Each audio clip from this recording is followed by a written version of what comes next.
participar y decir o mencionar cuáles son las etapas del juicio ordinario?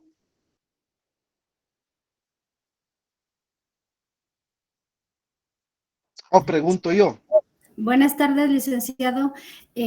Yo tengo por acá Buena tarde. las etapas del juicio ordinario son: número 1, la presentación de la demanda; número 2, las actitudes del demandado; número 3, apertura a prueba; número 4, vista;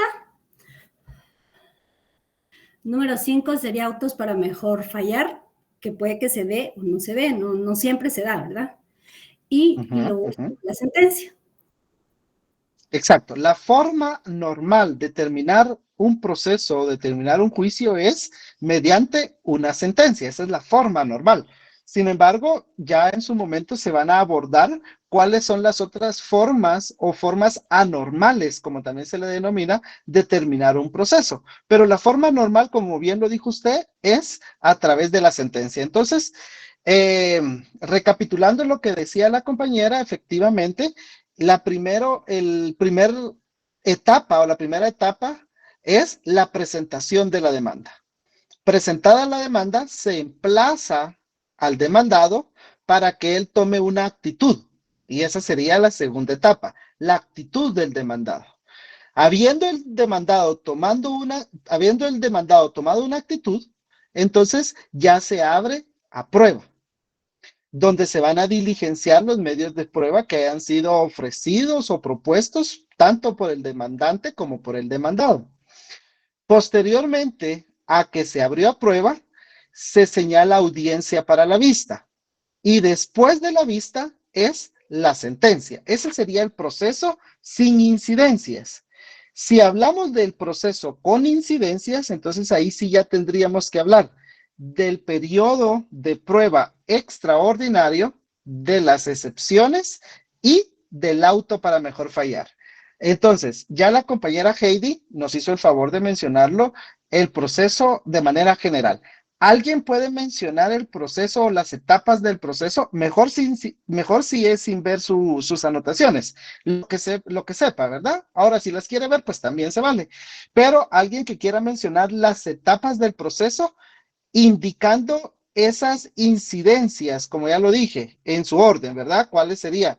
Que el periodo extraordinario de prueba, el auto para mejor fallar y la presentación de excepciones previas. ¿Alguien lo desea hacer?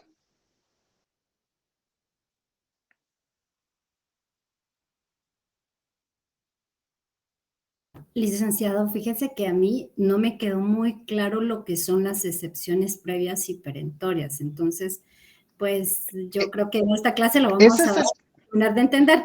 Pero, Exacto. por ejemplo, como usted dice, ¿verdad? En el término extraordinario, este es un proceso que no se lleva en todos los procesos. Este se da, según entendí, si es que en el proceso tenemos que aportar pruebas que son del extranjero, ¿es correcto? Así es. Ok, gracias, licenciado. De nada. Bueno, sí, ahorita, el día de hoy va a ser el tema de las excepciones, ¿verdad? Pero ahorita solo para hacer una tipo retroalimentación y que tengamos siempre presente de las etapas del juicio ordinario.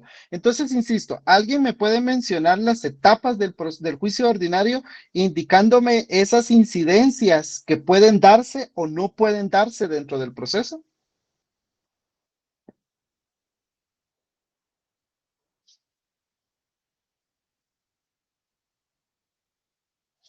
Y si no, pregunto yo a dedo. Veamos, Jesús, ya que estamos todavía recién pasada la Semana Santa, compañero Jesús, ¿me puede mencionar usted las Sí, etapas licenciado. del juicio ordinario? Yo, ¿verdad? Las Por etapas favor. del... Ah, va. Ajá. No estoy de acuerdo, no, Indicando licenciado. las incidencias, indicando esas incidencias que pueden darse o que no pueden darse.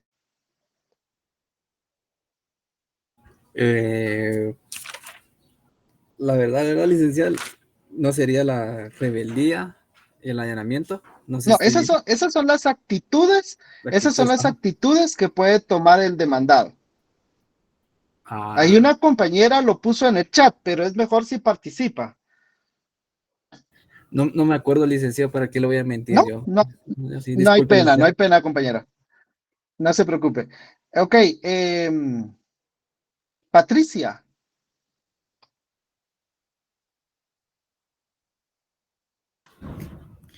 Buenas tardes, licenciado. Buenas tardes. Fíjese que ahorita, pues, la verdad, estaba viendo mis apuntes también, pero no me acuerdo.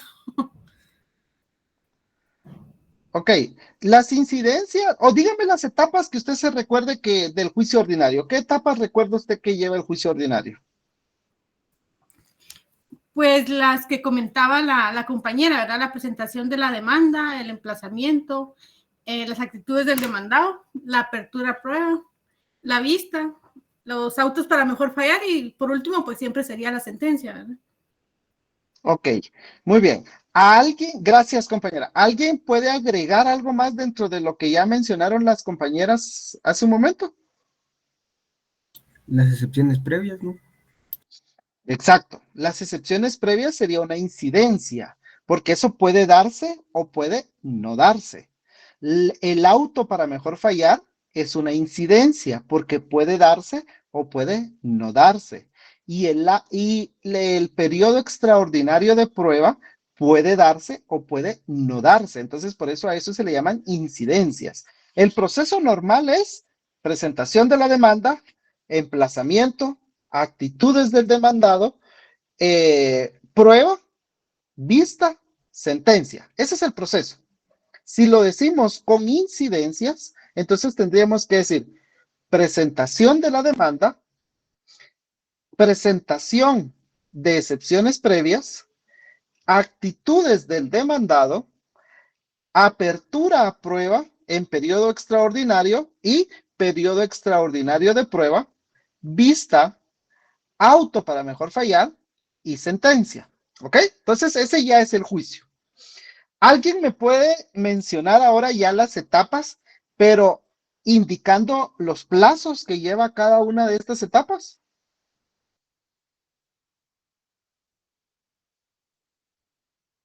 Buenas tardes, licenciado. Buenas tardes. Sería en el emplazamiento, en los primeros 6 días, tenemos las excepciones previas. Uh-huh. El emplazamiento es por 9 días. La actitud del demandado es la siguiente etapa. Y luego tenemos la apertura a prueba en los 30 días. Se abre a prueba por el plazo de 30 días. 30 días, correcto. El término extraordinario en las incidencias que usted mencionaba es de 120 días. Que serían Puede 90 días. ampliarse el plazo de prueba hasta por 120 días. Correcto. Entonces, le pregunto, si ampliamos el plazo por 120 días, ¿significa que 30 más 120 serían 150? No, serían 90 días. No, exacto, exacto. A esos 120 ya tienen que ir incluidos los primeros 30 días. Ahora, aquí tal vez solo quiero acotar algo. El plazo normal de prueba, el plazo ordinario es de 30 días. Esos 30 días se pueden ampliar por 10 días más cuando alguna prueba no se haya podido diligenciar que haya sido por una causa atribuible al juzgado. Si por cuestión del juzgado no se puede diligenciar una prueba, entonces ese plazo de 30 días se puede ampliar por 10 días más. Sigue siendo el periodo ordinario y entonces el plazo sería de 40 días. Pero esos 10 días es sí y solo sí por una causa ajena al tribunal o atribuible al tribunal no se pueda diligenciar ese medio de prueba. Y si hay algún medio de prueba que provenga del extranjero, entonces ahí se amplía el plazo de prueba hasta por 120 días. Es decir, que a los 30 días del plazo ordinario le sumamos 90. Ahora, si a los 30 días le habíamos ampliado los 10 porque no se había podido diligenciar un medio de prueba, y entonces el plazo extraordinario nos queda de 80. La cuestión está que siempre el plazo extraordinario es máximo 120 días, incluyendo los primeros días del plazo ordinario de prueba, ¿ok? Entonces, después de la prueba, ¿cuántos días es para la vista, compañero? Serían 15 días, licenciado. 15 días. Posteriormente, Ya si va por la vía de la incidencia de auto para mejor fallar, otros 15 días. Y ya para la sentencia, 15 días también. excelente. Exactamente. Así es como lo indicó el compañero.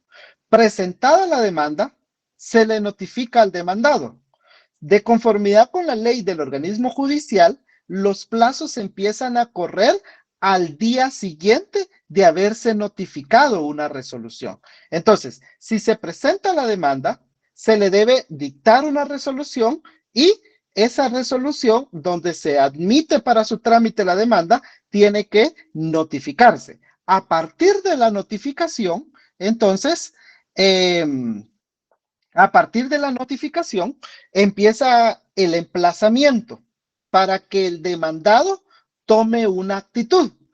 Ese emplazamiento es de 9 días, pero dentro de los primeros 6 días de esos 9 que se le dieron, el demandado puede interponer excepciones previas, ¿verdad? El demandado, si quiere, las interpone. Si el demandado no quiere, no las interpone. Pero dentro de los 9 días sí tiene que tomar una actitud. Ludwig, no, si quiere, sí, Ludwig, ¿cuáles son las actitudes que puede tomar el demandado?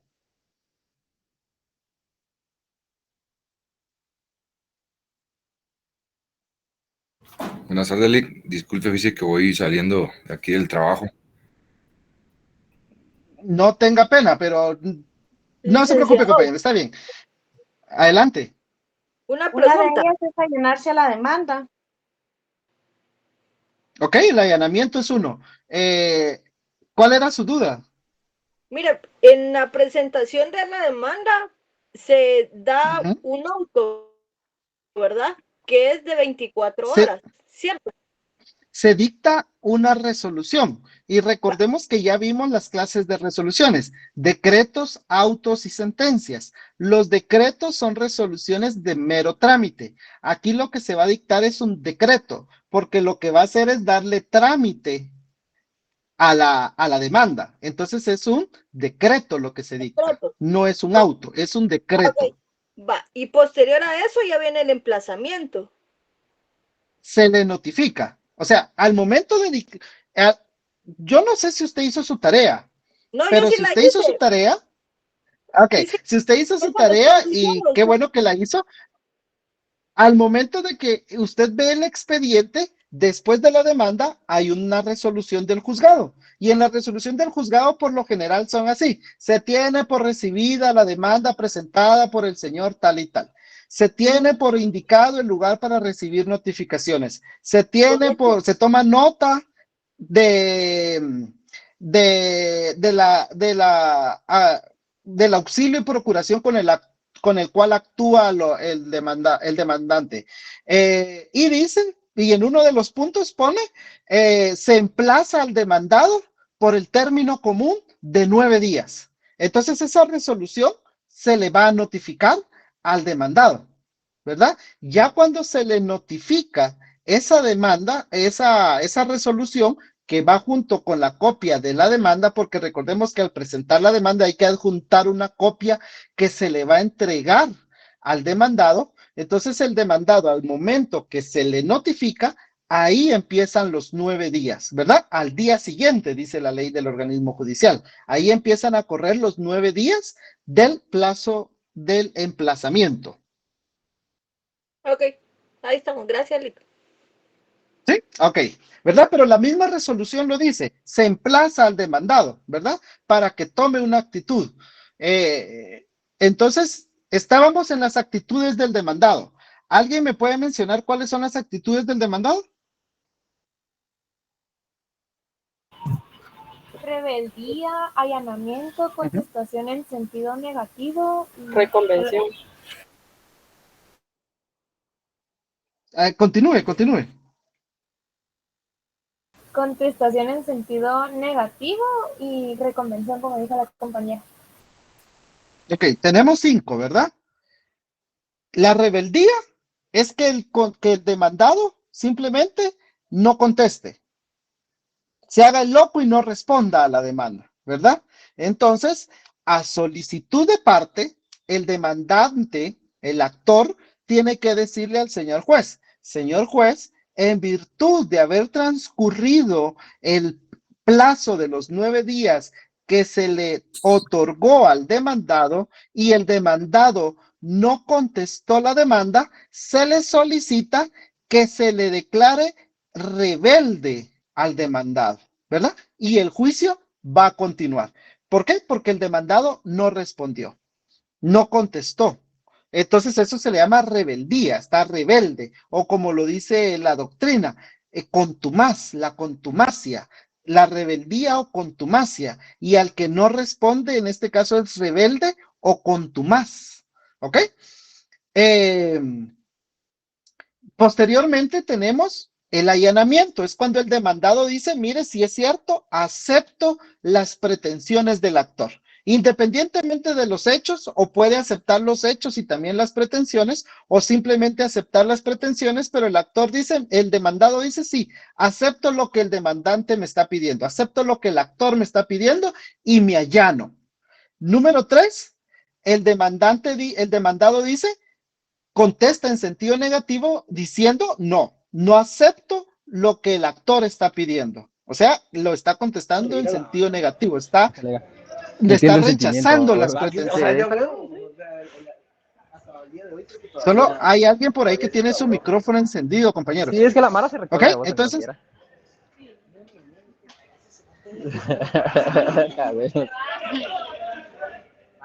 Juan Carlos, tu micrófono. Juan Carlos Muñoz, favor de apagar su micrófono. ¿Por qué? Juan Carlos. Yo siempre, o sea, como siempre, yo... Ahí está, yo creo que ya creo que lo pudo apagar. Entonces, contestación en sentido negativo, el demandado dice, yo no estoy de acuerdo con las pretensiones del actor. Me opongo a lo que él está pidiendo, ¿ok? No estoy de acuerdo con eso. La cuarta actitud es decir, yo no estoy de acuerdo, pero además presento mis excepciones perentorias. Y la número 5 es la reconvención, o como se le puede denominar de otra forma, es contrademandar al demandante. ¿Ok? Esa es una clase de excepción, ahorita lo vamos a ver. ¿Ok? Entonces, esas son las actitudes del demandado. Antes de ya cerrar con esto, pregunto, ¿alguien tiene alguna duda de esto? ¿De las etapas del proceso? Licenciado. Perdón. Adelante, adelante.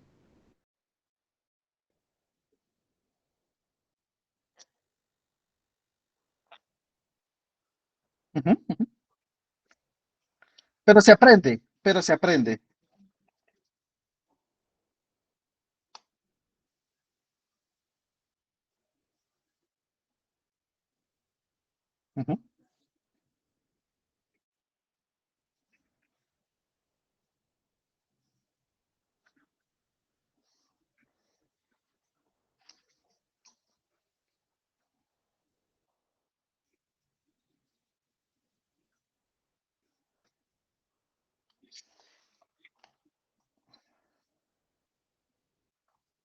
No, ok.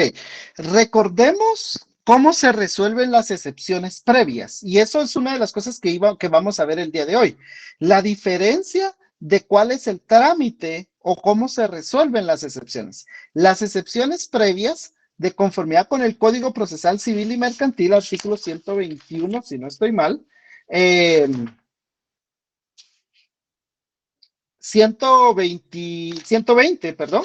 Artículo 120, las excepciones previas se resuelven, si ustedes lo tienen ahí a la mano, su Código Procesal Civil y Mercantil, el último párrafo dice, el trámite de las excepciones será el mismo de los incidentes. Aquí estamos hablando de las excepciones previas, mientras que las excepciones perentorias se resuelven en sentencia. Entonces, al momento que se interpone una excepción, se tiene que iniciar el procedimiento de los incidentes.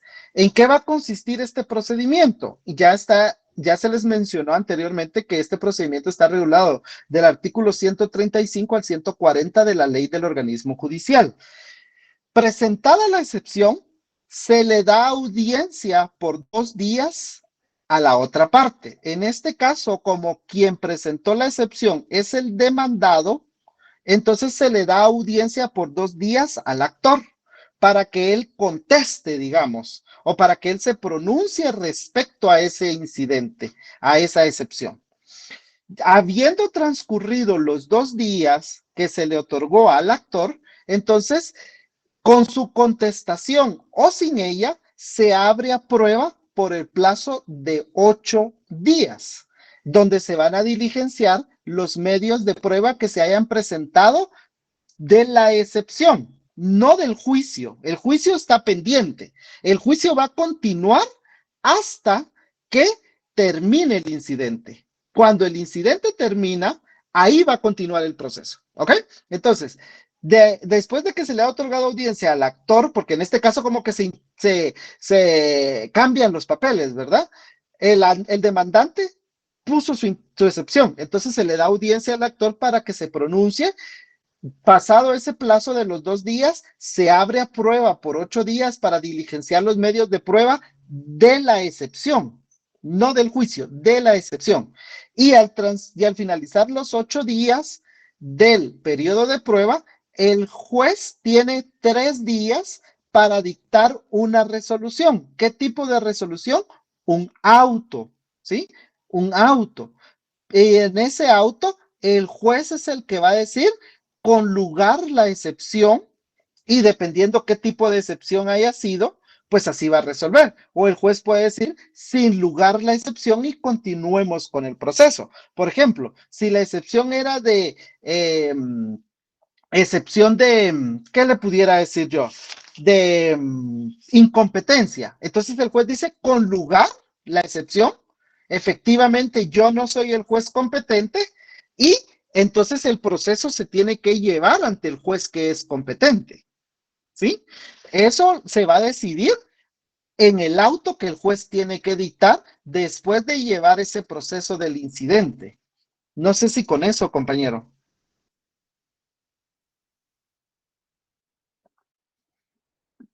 Muy bien.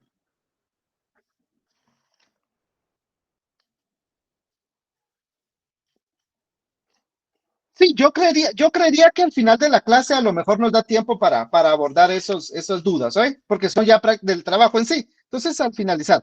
Bueno, última oportunidad si alguien tiene alguna duda y si no, pues ya empezamos con las excepciones. Adelante. En el caso de la contestación de la demanda en sentido negativo, a diferencia de la contestación de la demanda en sentido negativo con excepciones perentorias, la única diferencia es que la cuarta, por decirlo así, ¿verdad? Lleva excepciones perentorias. En cambio, en la tercera, pues simplemente se dice que no se está de acuerdo con las pretensiones, pero no se tiene ningún tipo de excepciones perentorias, ¿verdad? O sea, exacto. Esa sería como que la única diferencia, ¿verdad? Ah, ok. Exacto. Gracias, licenciado. Muy bien, de nada. Adelante, compañera, que creo, o compañero, no sé quién tenía ahí también una duda. Yo, licenciado. Con una consulta, ¿solo la parte demandada puede interponer excepciones perentorias o también puede la parte actora? No, porque ¿qué son las excepciones? Ya lo mencionamos la anterior vez. Las excepciones son medios de defensa que tiene el demandado para atacar la pretensión del actor o atacar la demanda del actor. Entonces, obviamente el actor no se va a defender de sí mismo porque él es el que está presentando la demanda. El que tiene ese derecho de defenderse en contra de la demanda o en contra de la pretensión del actor es el demandado. Entonces, el único que puede interponer excepciones es el demandado. Pero el actor puede contestar esas mismas secciones perentorias, no. No porque se resuelven en sentencia, ¿verdad? Solo el juez. Dentro del proceso, se van a diligenciar medios de prueba. Y durante el proceso, con esos medios de prueba que el juez va a diligenciar, al dictar sentencia, va a determinar si las excepciones que se presentaron son con lugar o sin lugar. Entonces, durante el proceso, el actor tiene la oportunidad de contradecir, digamos, las excepciones y demostrar que él tiene la razón en sus pretensiones. Ah, ya, está bien, licenciado, gracias. Licenciado, Muy bien. Pregunta. Fíjese que yo vi un expediente Adelante. que tenía un plazo de distancia cuando se interpusieron el emplazamiento. ¿Este plazo de distancia cómo funciona, perdón? Ah, ok. Suponiendo que, claro, suponiendo que usted y yo llevamos un contrato, digamos que usted está casada, suponiendo que usted está casada, ¿ok? Y usted se quiere divorciar, ¿sí? Pero ya se separó con su esposo y su esposo se fue a vivir a Petén, por decirle algo, y usted vive en la capital.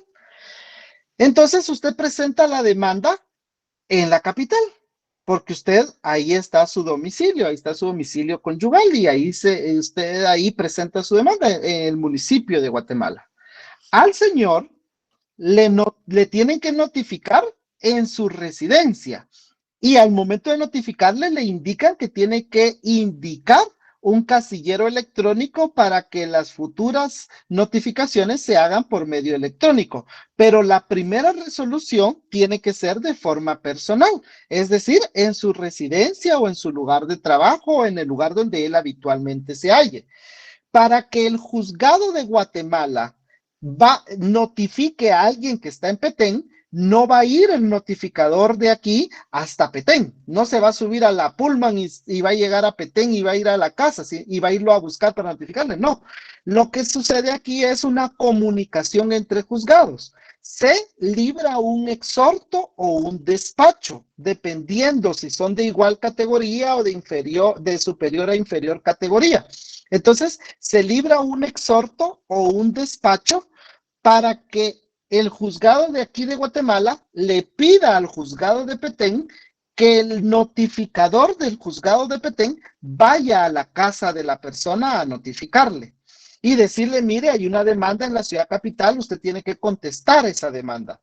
Pero como la persona está hasta Petén, obviamente le llevará 1 o 2 días para venir desde Petén a la capital para contestar esa demanda. Entonces, por eso es que cuando se notifica a alguien que está fuera del perímetro de donde se encuentra el tribunal que está conociendo la demanda, se le otorga un plazo por el término de la distancia, o sea, se le considera que por estar lejos y tener que viajar, se le va a otorgar 1, 2, 3 días. Ya el tribunal considerará cuántos días son necesarios para que él pueda venir y contestar o realizar cualquier actividad que el juzgado le esté emplazando. Pero por esa razón es, compañera.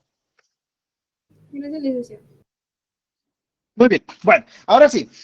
Entonces tenemos excepciones, ahora sí, vámonos al término ya de las excepciones. Excepciones previas y excepciones perentorias. Dijimos que hay 3 clases. De conformidad con la ley hay 2. Excepciones previas y excepciones perentorias.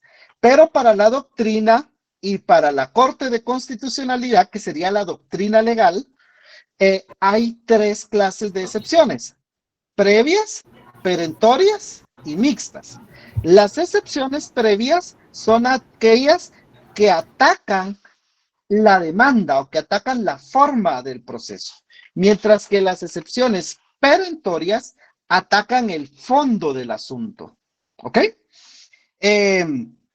Lo que busca la excepción previa es depurar el proceso, corregir aquellos posibles errores que tenga el proceso. Eso es lo que busca una excepción previa, que también se le denomina dilatoria, ¿ok? Mientras que la excepción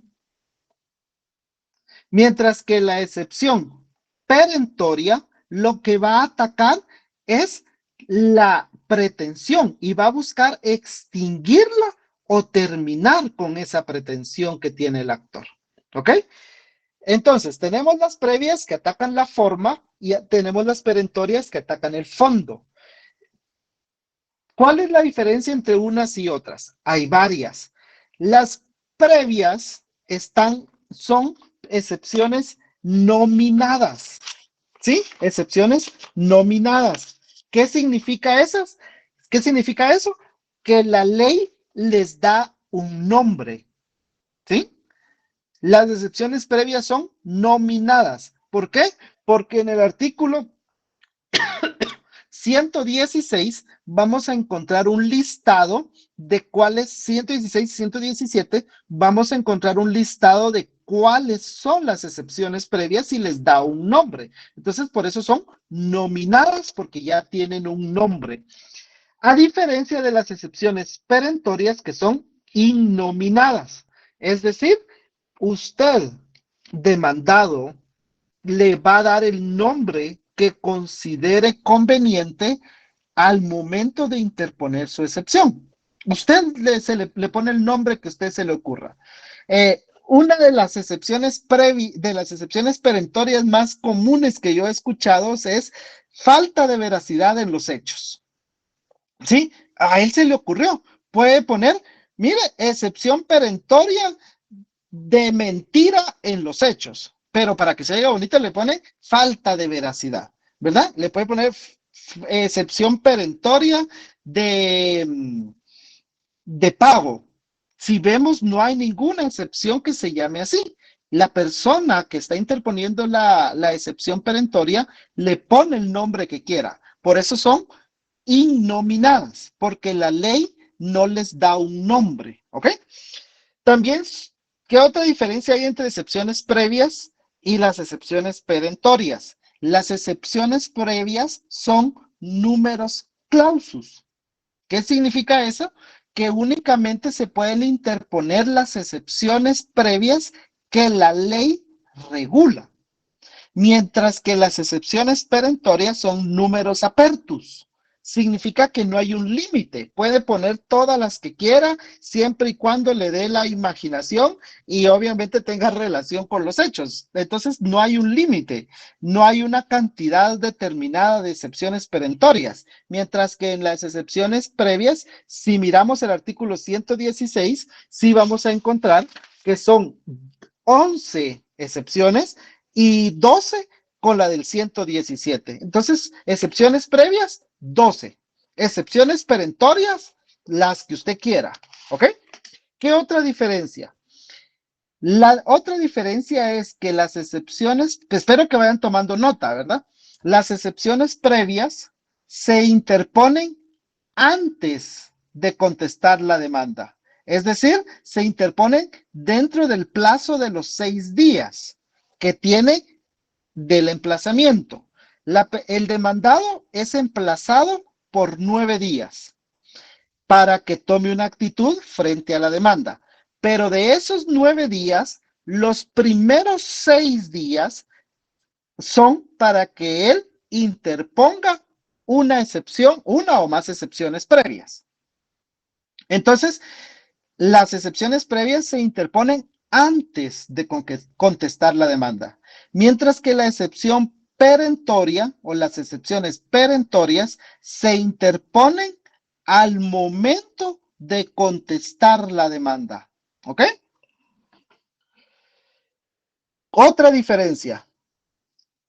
Las excepciones previas se resuelven mediante el procedimiento de los incidentes que está regulado en la ley del organismo judicial.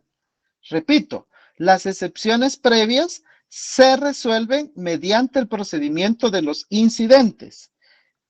Por su parte, las excepciones perentorias se resuelven en sentencia. Y recordemos que la sentencia es la forma normal de terminar un juicio. Entonces, la excepción perentoria se va a resolver al final, mientras que la excepción previa se va a resolver previamente. Antes de continuar el proceso, se va a resolver la excepción. ¿Ok?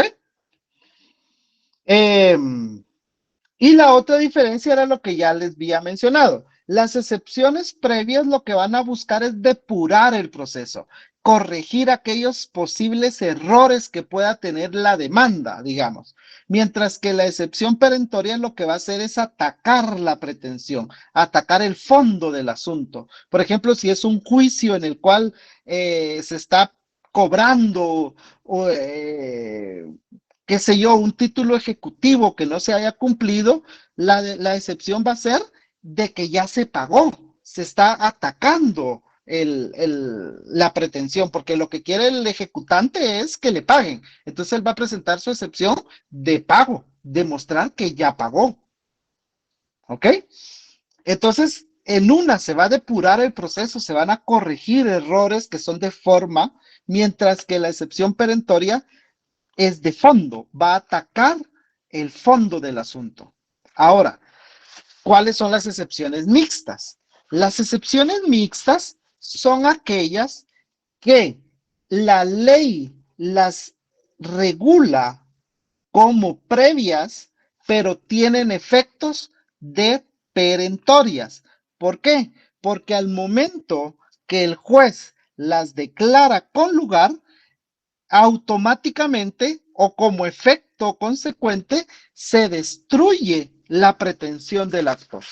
En este caso, no sé si ya lo anotaron la última vez porque recuerdo que alguien lo preguntó, las excepciones del 116, la número 8, 9, 10 y 11, que serían caducidad, prescripción, cosa juzgada y transacción, son excepciones mixtas. ¿Por qué son excepciones mixtas? Porque si ustedes ven, la ley las regula como excepciones previas, pero si se declaran con lugar, entonces va a tener un efecto perentorio. ¿Por qué? Porque está atacando el fondo del asunto y ya no hay posibilidad de continuar con el juicio.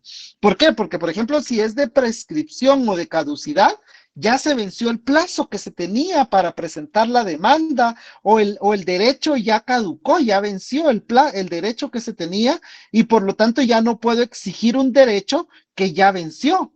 Entonces, ahí es una excepción mixta, porque la ley la regula como previa, pero tiene efecto de perentoria. ¿Estamos de acuerdo con eso? ¿O alguna duda? ¿Puede repetir cuáles eran, licenciado? Sí, perdón, disculpe, ¿puede repetir un poquito más despacio, por favor? Del artículo 116 sería la número 8, la número 9, la número 10 y la número 11. Es decir, sería la excepción de caducidad, la excepción previa de prescripción, la excepción previa de cosa juzgada y excepción previa de transacción. Insisto, del artículo 116 del Código Procesal Civil y Mercantil, como están enumeradas, sería la 8, la 9, la 10 y la 11. Esas son excepciones mixtas. ¿Por qué son mixtas? Porque repito, fíjense pues, porque la ley las regula como excepciones previas, pero de declararse con lugar tienen efectos de perentorias. ¿Por qué tiene efecto de perentoria? Porque una excepción perentoria lo que busca es destruir la pretensión del actor. Entonces, si estas excepciones, la de caducidad, la de prescripción, cosa juzgada o de transacción, se declaran con lugar, entonces ya no hay posibilidad de continuar con el juicio. Entonces se atacó la pretensión y ya no hay juicio, ya no hay proceso. Adelante, Giovanni. ¿Qué tal, licenciado Otman y compañeros? ¿Cómo están? Disculpe, licenciado, fíjese que tengo duda y no sé si me puede explicar en qué o cómo podría entrar las excepciones mixtas en un juicio. Sí, claro. Si quiere lo vamos a ver más adelante cuando veamos cada excepción y ya usted va a entender ¿Cómo? Yo voy a tratar de ir poniendo un ejemplo en cada una de las excepciones y si tiene duda al final, me dice y trato de ayudarlo. Muchas gracias. Adelante, Heidi. Gracias, licenciado. Mi consulta es, si en un proceso yo interpongo excepciones perentorias, pero el juez lo da sin lugar, ¿puedo interponer otra excepción perentoria al mismo proceso? No, porque la excepción perentoria usted va a saber qué resolución tuvo en la sentencia. Y la sentencia lo que puede hacer es apelarla. Ya no es una excepción perentoria, sino una apelación. Ya no, porque el momento para interponer excepciones fue al contestar la demanda. Ok, gracias, licenciado. Ajá, muy bien. Ahora, hay otra, 8, 9, 10 y 11 del 116, así es. Entonces, ahora, hay otra clasificación que la vamos a encontrar en el artículo 120. Artículo 120. Lo voy a leer yo. Dice, dentro de los 6 días de emplazado, podrá el demandado hacer valer las excepciones previas. Sin embargo, aquí viene lo importante, en cualquier estado del proceso, o sea, no solo dentro de los 6 días, incluso después de los 6 días, porque dice en cualquier estado del proceso, podrá oponer las de litispendencia, falta de capacidad legal, falta de personalidad, falta de personería, cosa juzgada. ¿Esto aún está en el libro? Me perdí ahí con la compañera que preguntó algo del libro. Ok, entonces repito. ¿Cuáles son las excepciones que se pueden interponer en cualquier estado del proceso? Litispendencia, falta de capacidad legal, falta de personalidad, falta de personería, cosa juzgada, transacción, caducidad y prescripción. Entonces, de conformidad con el artículo 120, el momento oportuno para presentar las excepciones previas es dentro de los primeros 6 días. Sin embargo, en cualquier estado del proceso, o sea, después de los 6 días, el demandado aún puede interponer excepciones previas, pero solo la que nos indica el 120. Entonces, a esta clasificación se le denomina excepciones privilegiadas. ¿Por qué son privilegiadas? Porque se pueden. ¿Cuál es la página del libro?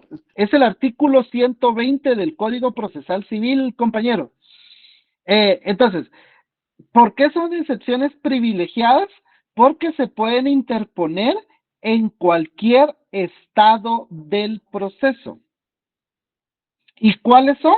Litispendencia, falta de capacidad, falta de personalidad, falta de personería, cosa juzgada, transacción, caducidad y prescripción. Es decir, tenemos excepciones que son privilegiadas, que se pueden interponer en cualquier estado del proceso, y hay excepciones previas que no son privilegiadas, porque no se pueden interponer en cualquier estado del proceso. Entonces, ¿podría repetir cuáles son, licenciado? Perdón. Ahorita vamos, están en el 120, están en el artículo 120. Si usted tiene su código a la mano, en el 120 las encuentra. Adelante, Jorge Luis.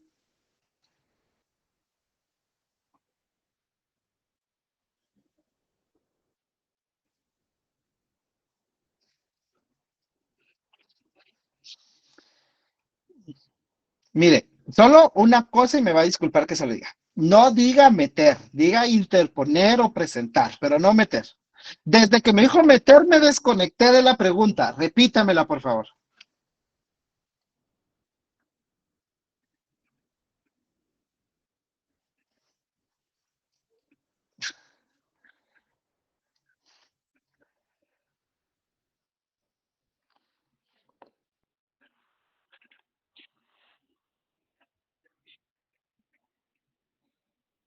Sí, si se dan si se dan las condiciones, sí. Si se dan las condiciones para interponer la excepción, la puede presentar. Y sí, porque es una excepción previa, se tiene que resolver mediante el procedimiento de los incidentes.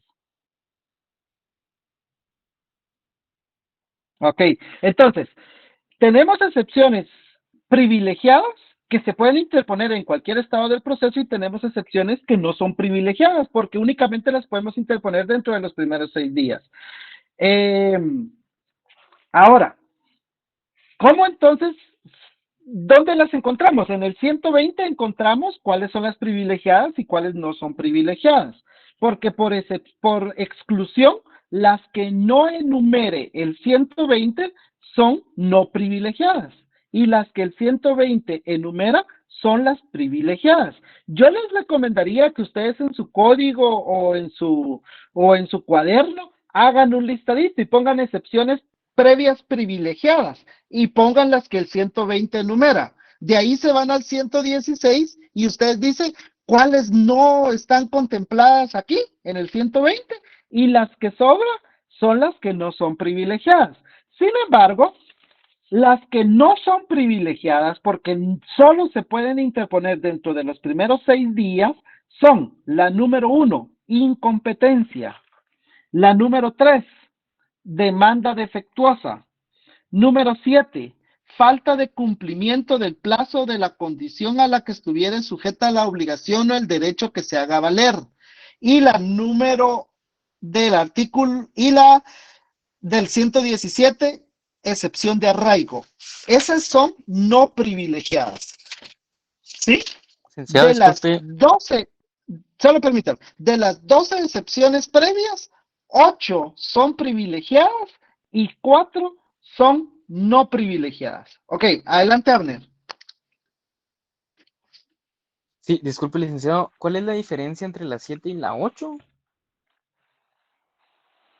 7 y 8. La 7, falta de cumplimiento del plazo de la condición a la que estuviera sujeta la obligación o el derecho que se haga valer.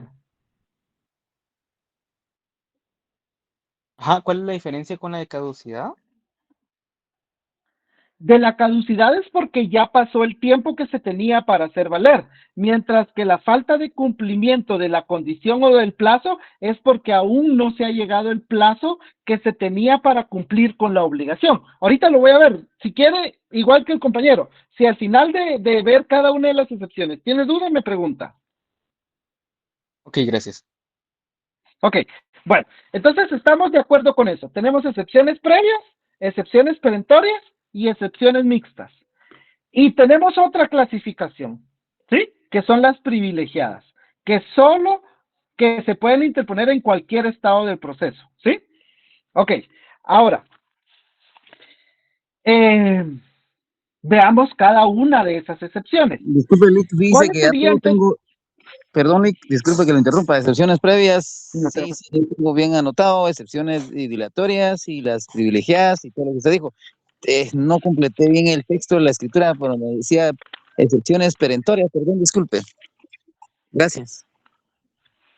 No le comprendí, compañero, su duda, perdón. Excepciones dilatorias, perdón, Lick, perdón, disculpe. Tenemos excepciones previas o dilatorias. Las previas también se llaman dilatorias. Esa es la primera clasificación. Segunda clasificación, excepciones perentorias. Y tercera clasificación, que no está en la ley, pero sí está en la doctrina y en la doctrina legal, son las excepciones mixtas. Y la otra clasificación, que la ley no les denomina así, pero así se les conoce doctrinariamente, son las privilegiadas, que están indicadas en el artículo 120. ¿Ok? Así, gracias, no sé si con eso. Sí, ok, gracias. de nada.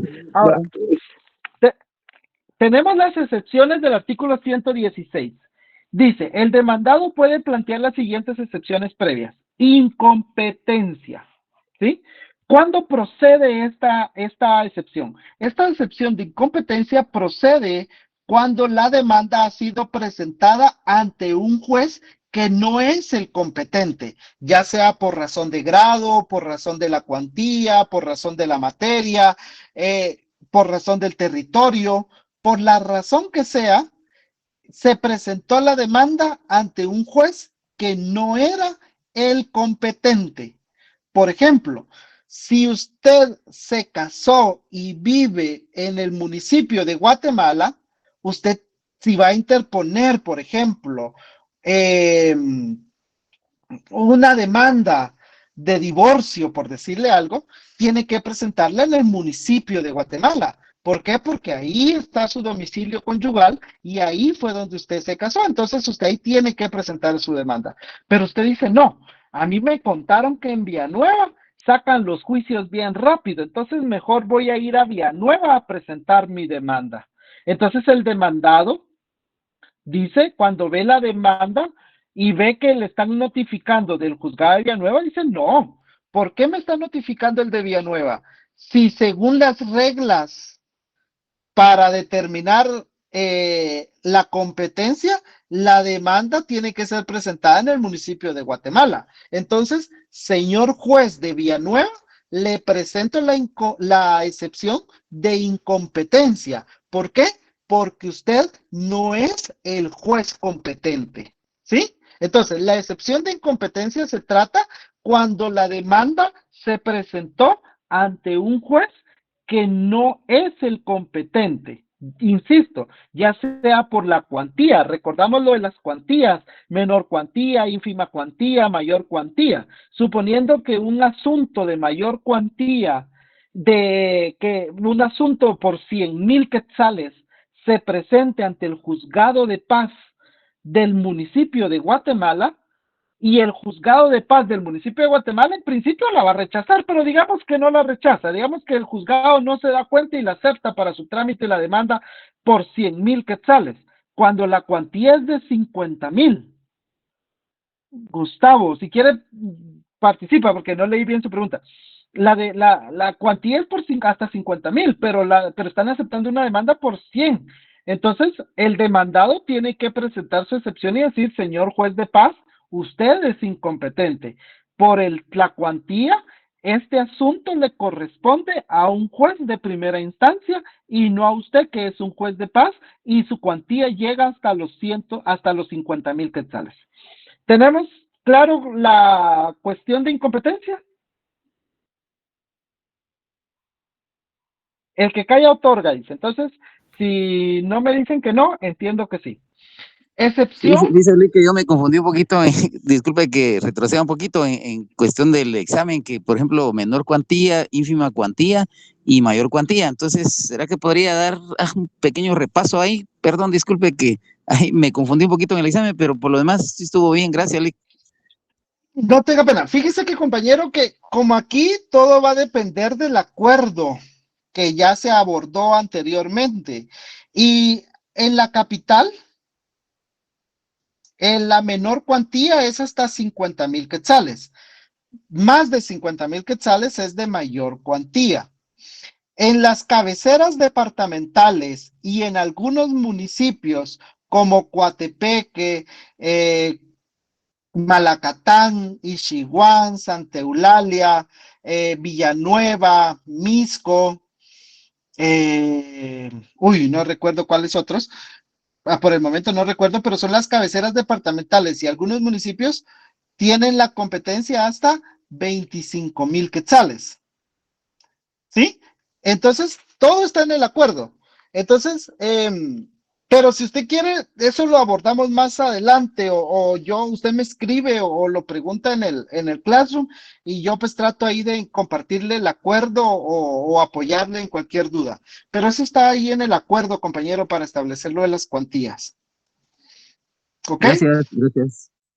Bueno, entonces, tenemos la excepción de litispendencia.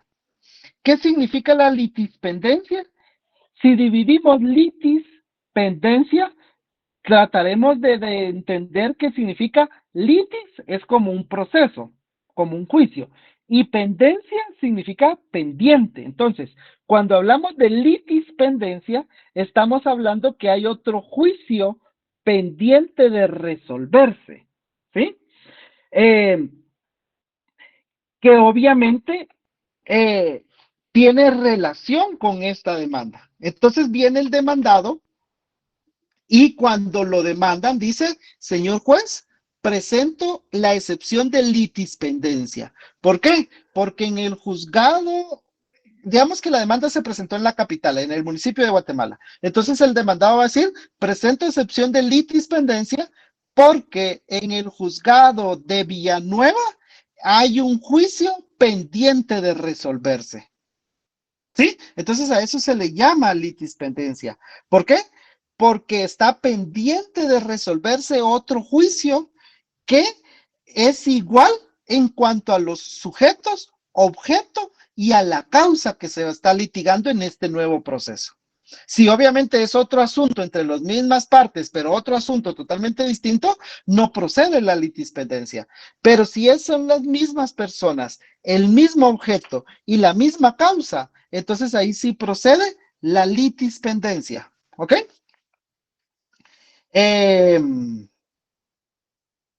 ¿Alguna duda? Adelante, Giovanni. Licenciado, disculpe, fíjese que a mí sí no me queda claro cómo puede haber un juicio para las mismas pretensiones en dos órganos distintos. ¿Podría explicar eso? Disculpe. ¿No le queda claro que hayan dos procesos? Pues será, pues será. Le repito, si son los, si quiere veamos al compañero aquí que también tiene la mano levantada. Cristian. Licenciado, disculpe, como por ejemplo en esto de litispendencia, no sé si entraría si digamos de que hay veces que hay casos de pensiones alimenticias en contra de una persona y tal vez la esposa, digamos, o la persona que lo está demandando, intenta comenzar un juicio ejecutivo en su contra. No sé si entraría ahí. No O sea, tanto, perdón, un juicio porque... ejecutivo porque no ha pagado pensión alimenticia. No, porque digamos que si se está llevando un proceso de fijación de pensión alimenticia y por aparte quiere llevar el juicio ejecutivo, ahí no existe litispendencia porque para poder llevar un juicio ejecutivo tiene que tener un título ejecutivo y el título ejecutivo es la sentencia que se va a dictar. Entonces, cuando la señora inicia su juicio ejecutivo, de entrada el juez le va a decir, señora, usted no tiene título ejecutivo, por lo tanto no procede su demanda.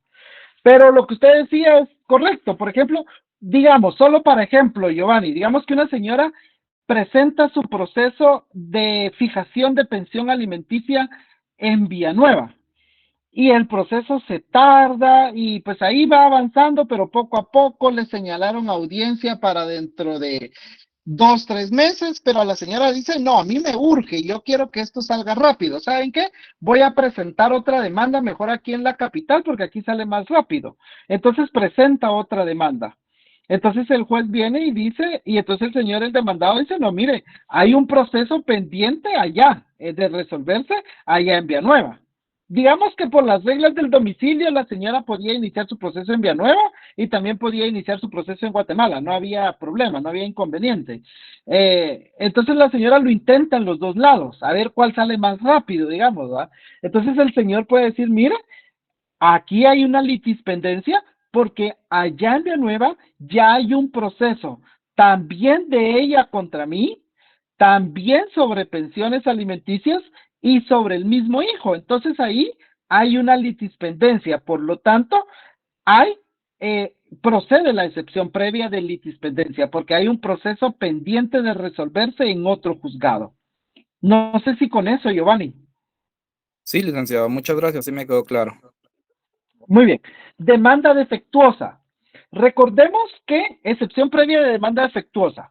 Ese es el numeral 3. Recordemos que la ley nos regula cuáles son los requisitos que debe de tener toda demanda, ¿sí? Y a eso también le podemos llamar presupuestos procesales. Pero para no entrar tanto en eso, y ya en su momento a lo mejor lo abordamos un poco más despacio, lo de los presupuestos procesales, que ya lo vimos en una clase previa cuando vimos lo de la capacidad procesal y todo eso. Pero cuando se presenta una demanda, el artículo 61 nos dice cuáles son los requisitos que tiene que contener la demanda, ¿sí? Y también tenemos otros requisitos en otros artículos. Entonces, cuando no se cumple con los requisitos que la ley establece, la ley indica, el Código Procesal Civil y Mercantil indica que el juez de oficio va a rechazar la demanda, no le va a dar trámite a la demanda. Pero puede ser que el juez diga, no, yo la voy a aceptar. Digamos que no se dio cuenta. O incluso yo tuve un juez, cuando yo era oficial, yo tenía un juez que él decía, no, mi obligación como juez no es hacerle el trabajo a la otra parte, que sea el demandado quien haga ver los errores del actor. Eso no lo tengo que hacer yo. Ese era como el criterio que tenía, un poco más detallado y obviamente pues él tenía sus razones y todo, pero digamos, ¿verdad? Que ya sea que el juez tenga ese criterio de decir, no, yo no lo voy a rechazar, que sea el demandado quien los haga ver, o que no se haya dado cuenta al momento de recibir la demanda, pero resulta que la demanda no cumple con todos los requisitos o hay errores, entonces usted, como demandado, al momento de recibir la demanda y verificar que la demanda no cumple con los requisitos que la ley establece, usted presenta su excepción previa de demanda defectuosa. ¿Sí? Con esto con esto no se va a terminar el proceso. Lo que se va a hacer es que se va a subsanar el error que se haya cometido. ¿Sí? Porque lo que se busca con las excepciones previas, recordemos, es depurar, corregir los errores, no terminar el proceso. El de incompetencia lo que va a hacer es trasladar el proceso al juzgado que corresponde. El de indispendencia va a ser que el proceso se detenga hasta que no se resuelva el otro. Y el de demanda defectuosa es hacer que el demandante, el actor, corrija los errores de su demanda. Entonces, por eso se llama demanda defectuosa. ¿Por qué? Porque su escrito, su demanda, no cumple o no contiene todos los requisitos que la ley establece. ¿Estamos? ¿Alguna duda? Ok. Y Falta de capacidad. Adelante. ¿Qué artículo indicó? ¿Qué artículo de qué, compañera? De la demanda defectuosa. La excepción de demanda defectuosa está en el numeral 3 del artículo 116. Y los artículos y el artículo de los requisitos de la demanda está en el 61. Ese en su momento hablamos del artículo 61. Mencionamos también el 109, el 106, 107. ¿Se recuerda cuáles son los requisitos de la demanda?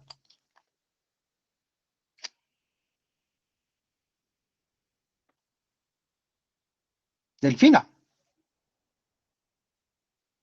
Ahorita no recuerdo.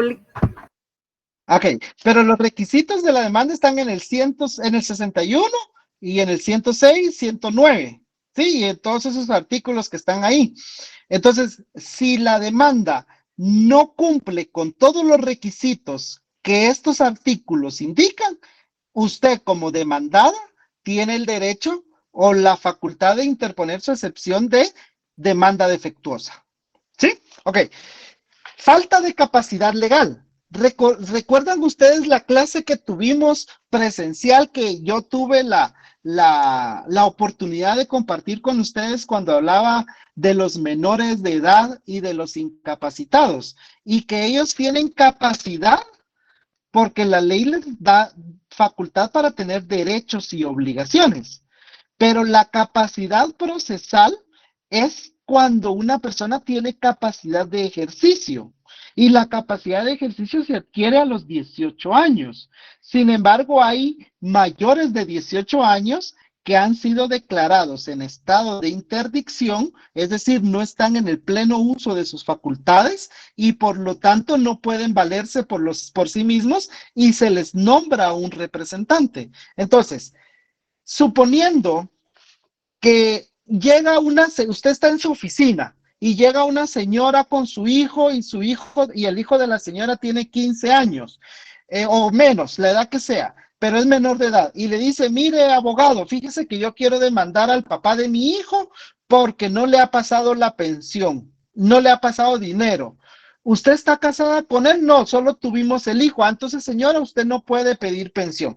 El único que tiene derecho a pedir pensión es su hijo. Pero como es abogado que no estudió en la San Carlos o que se graduó no sé cómo, hace la demanda a nombre del hijo menor de edad. Recordemos que aquí quien tiene que actuar en este proceso es el que ejerce la patria potestad del menor de edad, ya sea el padre o la madre, pero en este caso digamos que va a ser la mamá. Y en la demanda tiene que acreditar esa patria potestad. Fíjense lo que les estoy diciendo, porque ya se los había mencionado, pero en el primer escrito, en la demanda, el padre que está actuando en representación del hijo tiene que acreditar que él es el padre. ¿Cómo lo va a acreditar? Con el certificado de nacimiento de su hijo, en donde dice que efectivamente ella es la mamá. Entonces la demanda, ¿quién tiene que hacerla? Presentarla. La señora, en representación de su hijo, porque su hijo no tiene capacidad legal. Pero como este abogado se le olvidó lo que estudió en procesal civil y mercantil, entonces cuando llegan con él, hace la demanda a nombre del hijo y el juez le da trámite a la demanda. Entonces, en este caso, usted como demandado, usted al que le están pidiendo la pensión, usted como demandado, tiene que interponer falta de capacidad legal, excepción previa de falta de capacidad legal. ¿Por qué? Porque si bien es cierto, el niño menor de edad es el titular del derecho, es a quien se le va a fijar la pensión alimenticia, sin embargo, él no tiene 18 años, por lo tanto, no tiene capacidad de ejercicio y si no tiene capacidad de ejercicio, no tiene capacidad procesal. ¿Estamos? Exactamente, gracias compañera Carla. Efectivamente, estamos entonces en eso. Es cuando la demanda, cuando procede entonces la falta de capacidad legal, cuando la demanda ha sido presentada por un menor de edad o por alguien que es mayor, pero ha sido declarado en estado de interdicción. Porque quien la tiene que presentar es su representante legal, y en este caso es quien ejerza la patria potestad. ¿Sí? ¿Estamos de acuerdo? ¿Alguna duda con esto? ¿Quedó claro? Muy bien. Una pregunta, licenciado. Cuando ya se dio el proceso, si el niño llega a los 18 años, ¿se puede solicitar ampliar, ¿cómo se llama? Para poder tener derecho a sus estudios. ¿Hasta qué edad? Sí, realmente, fíjese que el artículo 278, si no estoy mal, del Código Civil regula que los alimentos se dan mientras la minoría de edad, dice la ley. Y también dice que una de las condiciones para que la pensión alimenticia termine es que se haya cumplido los 18 años y que el padre haya garantizado la pensión hasta esa edad. Entonces, yo en mi entender, hasta los 18 años hay obligación de los padres para cumplir o para estar obligados a otorgar alimentos para los hijos. Sin embargo, he escuchado, porque lo he escuchado, no me consta, pero lo he escuchado, que hay ciertos criterios que incluso después de los 18 años, hay jueces que han dicho, no, siga cumpliendo con su obligación, siga cumpliendo con dar alimentos a su hijo, no obstante que sea mayor de edad. Pero les repito, para mí la ley es clara. La pensión, los alimentos se dan durante la minoría de edad.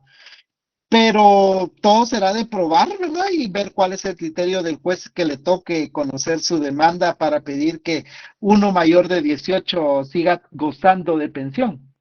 Adelante, Miguel. Luis, buenas noches. ¿Podría ser un ejemplo los declarados en estado de interdicción? Ah, ok, sí, claro, por supuesto, en este caso sí, claro que sí, pero la compañera mencionaba para los estudios, supongo que estudios universitarios, ¿no? Ah, ya, yo me refería Pero sí, al... si está en estado de interdicción, definitivamente la persona no se puede valer por sí misma, entonces necesita de una pensión. Gracias.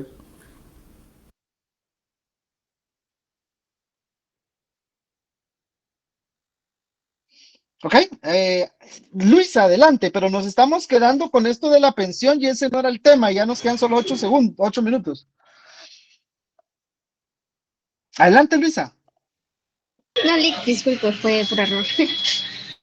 Ok, está bien. Entonces, falta de capacidad legal, dijimos, la demanda es presentada por un menor de edad o por un mayor en estado de interdicción. La número 5, falta de personalidad. Recordemos que para que yo pueda presentar una demanda, tengo que tener legitimidad. ¿Qué significa legitimidad o legitimación? Tengo que estar legitimado.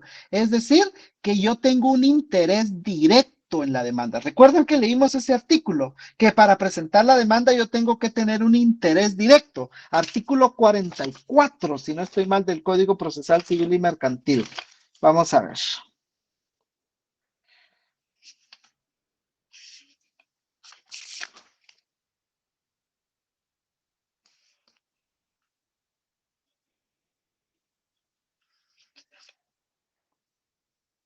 Ok, bueno, dice la persona que pretenda hacer efectivo un derecho o que se declare que le asiste. O sea, la persona es el titular del derecho. Si la persona no es el titular del derecho, no puede presentar una demanda, ¿verdad? Entonces, en este caso, supongamos,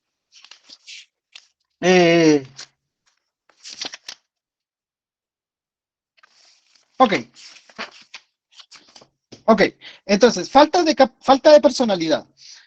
Suponiendo que usted es vecino de unos niños que usted sabe que pasan penas, pasan hambre, no van a la escuela, viven en malas condiciones estos niños, pero usted sabe que el papá gana bien, tiene un buen trabajo y todo lo demás. Entonces usted se apiada de esos niños y usted dice, ay, pobres niños, yo voy a ir a presentar una demanda al juzgado para que le den pensión a estos niños. En este caso, usted no tiene un interés directo en el asunto, porque no es a usted al que le van a presentar la pensión. Entonces, usted presenta el proceso de pensión alimenticia, suponiendo, ahí habría una falta de personalidad. ¿Por qué? Porque usted no tiene legitimidad. A usted no le corresponde ese derecho. Y el titular del derecho es el único que lo puede hacer valer o es el único que lo puede exigir. En este caso, a quien le corresponde el derecho es al hijo. Entonces, el hijo, a través de su mamá, que es su representante legal y quien ejerce la patria potestad, es quien tiene que iniciar el proceso y exigir que el juez declare que le asiste el derecho. Pero usted no, porque usted solo sabe y conoce a sus vecinitos y dice, ay, pobres niños. Entonces usted no puede ir a presentar la demanda. Pero insisto, suponiendo que usted la presenta, el demandado al momento que recibe la demanda dice, no, aquí hay una falta de personalidad. Él no está legitimado, él no tiene un interés directo y sobre ese derecho. Entonces, por no haber un interés directo sobre ese derecho, por lo tanto, no puede presentar la demanda. Entonces, ahí procede la demanda de falta de personalidad. ¿Sí? Ok. ¿Alguna duda con esto?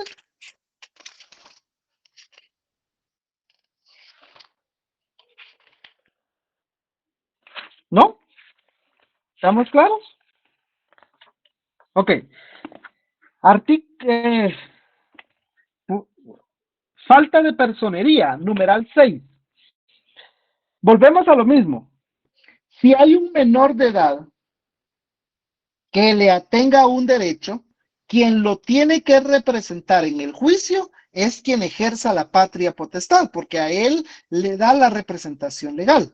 También hablamos de las personas jurídicas y dijimos que hay de derecho público, de derecho privado, que las de derecho público la ley las crea y que la ley es la que indica a quién le corresponde ejercer esa representación, mientras que las de derecho privado son sus estatutos o su escritura constitutiva la que va a regular a quién le corresponde ejercer la representación de esta persona jurídica. Recuerden que lo hablamos. Entonces, suponiendo que la demanda es presentada por alguien que legalmente no tiene la representación legal, entonces ahí procede la excepción de falta de personería. ¿Por qué? Porque la persona no tiene la representación legal del menor de edad o de la persona jurídica. En este caso,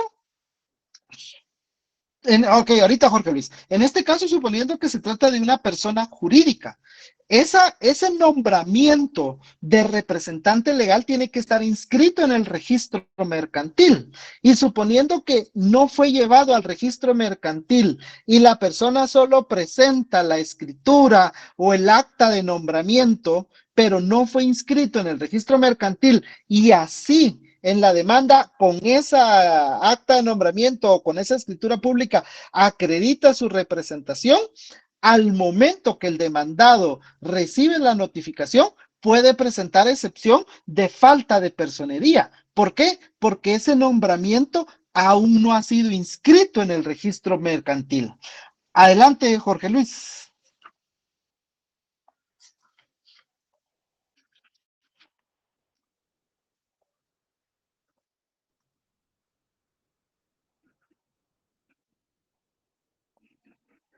Adelante, adelante, adelante, ajá.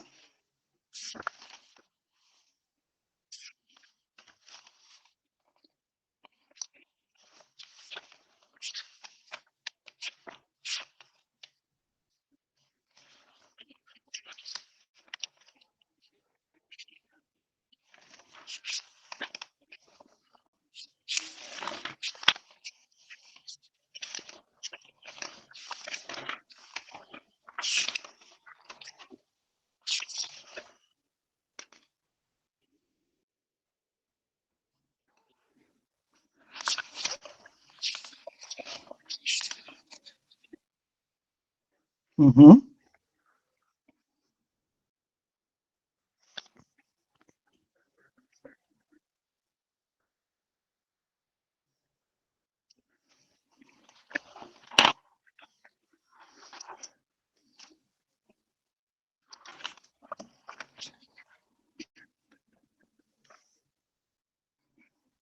Uh-huh.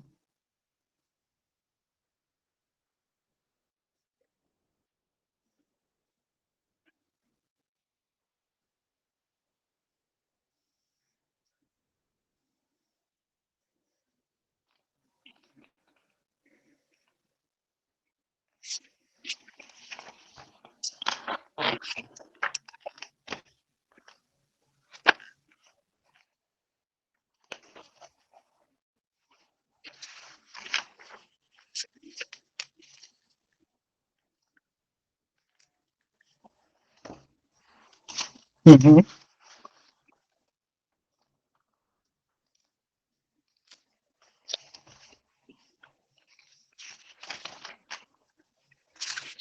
No fue con ellos que hicieron el trato, ajá.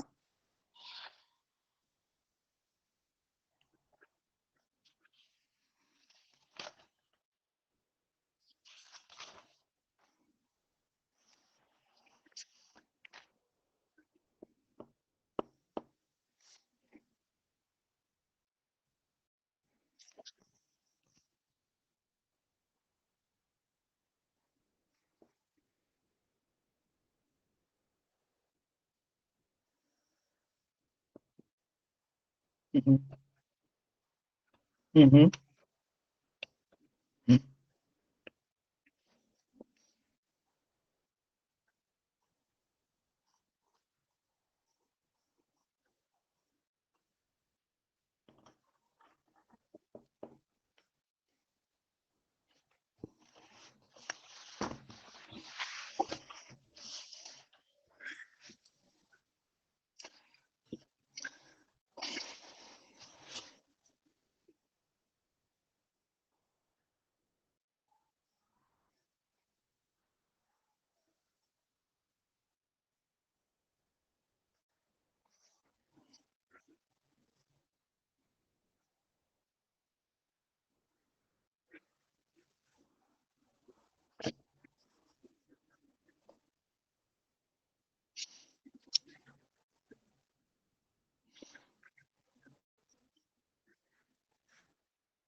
¿Ok?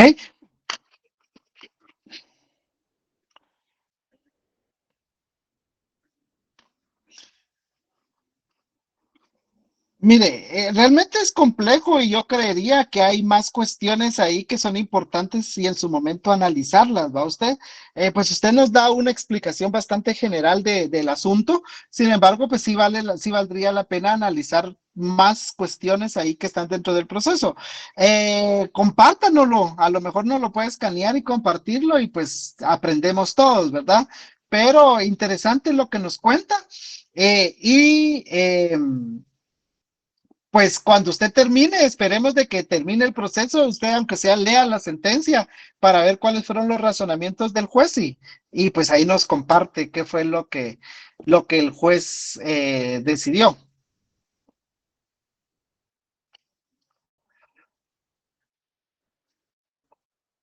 Sí.